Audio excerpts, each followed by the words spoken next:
सभी साधक मित्रों को मेरा प्रणाम। आज मैं भगवान कृष्ण के शब्दों को जो उन्होंने साक्षी भाव के लिए कहे हैं और जो हम विद्या करते हैं उनमें क्या तालमेल है, आज इसी विषय पर मैं आपको बताने की कोशिश करूंगा। भगवान श्री कृष्ण अर्जुन से कह रहे हैं, जो व्यक्ति मेरा स्मरण करने में अपना मन निरंतर लगाए रखकर अविचलित भाव से भगवान के रूप में मेरा ध्यान करता है, वह मुझको अवश्य ही प्राप्त होता है। दोस्तों, ध्यान और भक्ति एक ही सिक्के के दोनों पहलू हैं। मंजिल एक है, थोड़ा मार्ग का अंतर है।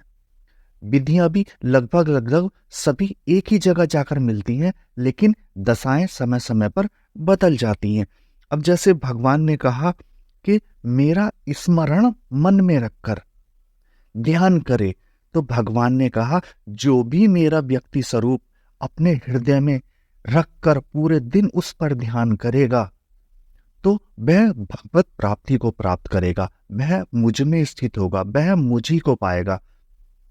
दोस्तों, भगवान के इन शब्दों का अर्थ हुआ क्या हुआ कि ये भी जो भगवान ने कहा, जब आप हृदय में अपने लगातार भगवान के रूप का चिंतन करते रहेंगे तो ये आपके लिए एक विधि बन जाएगी, ये भक्त के लिए एक विधि बन जाएगी, ये भी ध्यान की ही एक विधि होगी। आप ऐसा समझ लें, भगवान का चिंतन हृदय में करना और उनका मूर्ति रूप साकार अपने हृदय में देखना, तो आपके जो ध्यान की धारा है, एक सतत धारा है, वो एक ही रूप में प्रवाहित होने लगी।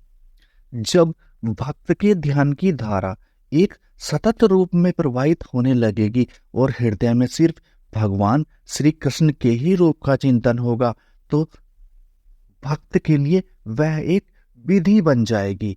आप ऐसा समझने की कोशिश कीजिए, भक्त ने भगवान के रूप का चिंतन हृदय में किया, अब इसी के उलट ध्यान करने वाला साधक आ गया, अब उसने भगवान के साकार रूप को हटा दिया, अब भगवान के निराकार रूप को लिया।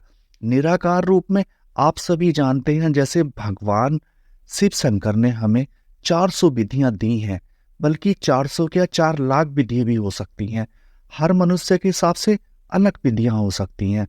तो अब जब हमने ऐसा महसूस कीजिए, आप हमने श्वास की विधि को चुना, उधर भगवान के रूप का चिंतन हृदय में भक्त ने किया, इधर ध्यानी साधक ने ध्यान की विधि का चिंतन पूरे दिन किया, तो फर्क कहाँ आया? भक्त ने भगवान के साकार रूप का चिंतन किया और ध्यानी ने भगवान के निराकार रूप का चिंतन किया। जबकि भक्त साकार रूप से भगवत प्राप्ति करेगा और ध्यानी निराकार रूप से भगवत प्राप्ति करेगा। ध्यानी भी जब किसी भी विधि को लगातार देखता रहता है, उसका चिंतन करता रहता है, उसे दृश्य रूप में देखने को लगातार लालायित रहता है, उसे लगातार दृश्य रूप में देखता रहता है, तो क्या होता है, ध्यान की धारा भी, ध्यान के ध्यान की धारा भी एक ही सतत धारा में प्रवाहित होने लगती है। तो दोनों मार्गों का, भक्ति का भी और ध्यान का भी उद्देश्य एक ही हुआ। एक ही कैसे हुआ? क्योंकि दोनों विधियों में साक्षी भाव का ही प्रयोग हुआ, बस मार्ग बदल गए। एक तरफ भक्ति के मार्ग का उदय हुआ, एक तरफ ध्यान के मार्ग का उदय हुआ, परिणाम दोनों से एक ही आना है। एक विधि से, एक मार्ग से हम बाहर की तरफ से परमात्मा से जुड़ते हैं और दूसरे मार्ग से हम भीतर की तरफ परमात्मा से जुड़ते हैं। उद्देश्य भगवान का, प्रभु का सिर्फ यही है, साक्षी भाव। साक्षी भाव में जब आ जाएंगे तो कर्म अकर्म हो जाएगा और अकर्म कर्म हो जाएगा। कहने का मतलब यह है, आप किसी भी मार्ग से क्यों ना जा रहे हों, दोस्तों, अनुभव थोड़े से अलग हो सकते हैं, लेकिन अंततः स्वाद एक ही है।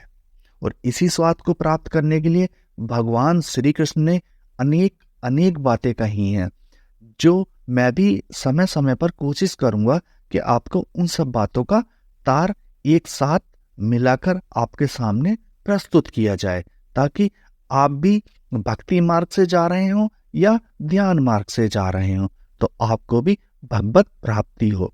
आपके अंदर जो परम चैतन्य है, जब वह स्वयं बोलता है तो उसकी प्रतीति कैसी होती है। जब आनंद हिलोरे लेता है और भीतर से उठता है, तो सारा संसार ऐसे लगता है जैसे कोई खेल चल रहा हो और मैं इस खेल को देख रहा हूँ।